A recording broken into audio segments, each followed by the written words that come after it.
लोकतंत्र में जनता से ताकतवर दूसरा कोई नहीं होता। और जनता ने अभी उपचुनाव में खासकर हिमाचल प्रदेश, राजस्थान, हरियाणा, कर्नाटक जहां जहां उपचुनाव हुए वहां की जनता ने महंगाई के खिलाफ मतदान किया। और दूसरे दिन मोदी सरकार ने पेट्रोल में 5 रुपया और डीजल में 10 रुपया कम किया है। आदरणीय साथियों, मोदी सरकार तो लगातार महंगाई बढ़ा रहे थे, लेकिन जनता ने ट्रेलर थोड़ा सा दिखा दिया और उसमें 10 रुपया डीजल और 5 रुपया पेट्रोल में कमी आई है। पूरे देश भर के साथी हमारे आए हैं, यूपी से आए हैं, राजस्थान के तो हैं ही, पंजाब के लोग आए हैं, मध्य प्रदेश, छत्तीसगढ़, गोवा के लोग भी यहाँ आए हैं। मैं उन साथियों से कहना चाहता हूं, महंगाई ये कम करने वाले नहीं हैं, लेकिन जनता इन 5 राज्यों में जहां चुनाव हो रहे हैं वहां यदि भारतीय जनता पार्टी को हरा दिए तो फिर डीजल और पेट्रोल यूपीए सरकार के समय जो कीमत थी उस दर पे आ जाएगा।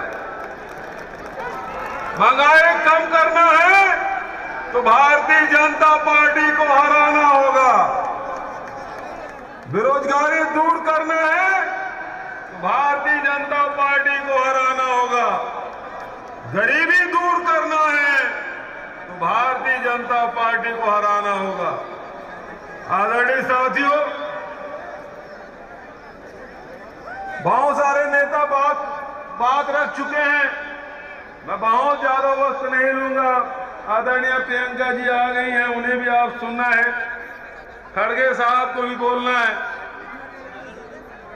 गुजरात में 2 महान सपूत दिए जिन्होंने आजादी की लड़ाई में बहुत महत्वपूर्ण भूमिका निभाई थी।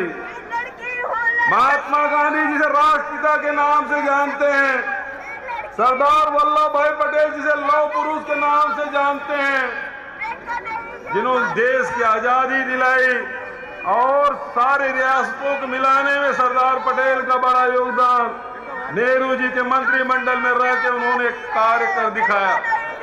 लेकिन अभी गुजरात में 4 और दिए हैं, 2 बेचने वाले और 2 खरीदने वाले।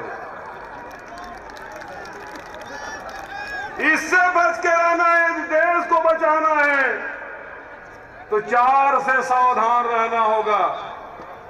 आदरणीय साथियों, आज मैं कहना चाहता हूं कि राहुल जी ने बार बार भारत सरकार को चिताया कि नोटबंदी से काले धन वापस आने वाले नहीं हैं, बल्कि देश की अर्थव्यवस्था चौपट हो जाएगी। राहुल जी ने जीएसटी लागू हुआ तब भी उन्होंने कहा था ये जीएसटी जिस प्रकार से लागू कर रहे हो इससे व्यापार चौपट हो जाएगा। और जब कोरोना आया तब भी राहुल जी ने कहा कि ये चेत जाने का अवसर है, लेकिन मोदी जी नमस्ते ट्रंप कर रहे थे और ट्रंप का तो नमस्ते हो गया, लेकिन करोड़ों करोड़ हिंदुस्तान के लोग कोरोना से पीड़ित हुए। लाखों लोग जो हमारे साथ रहते थे वो हमसे हमेशा के लिए विदा हो गए।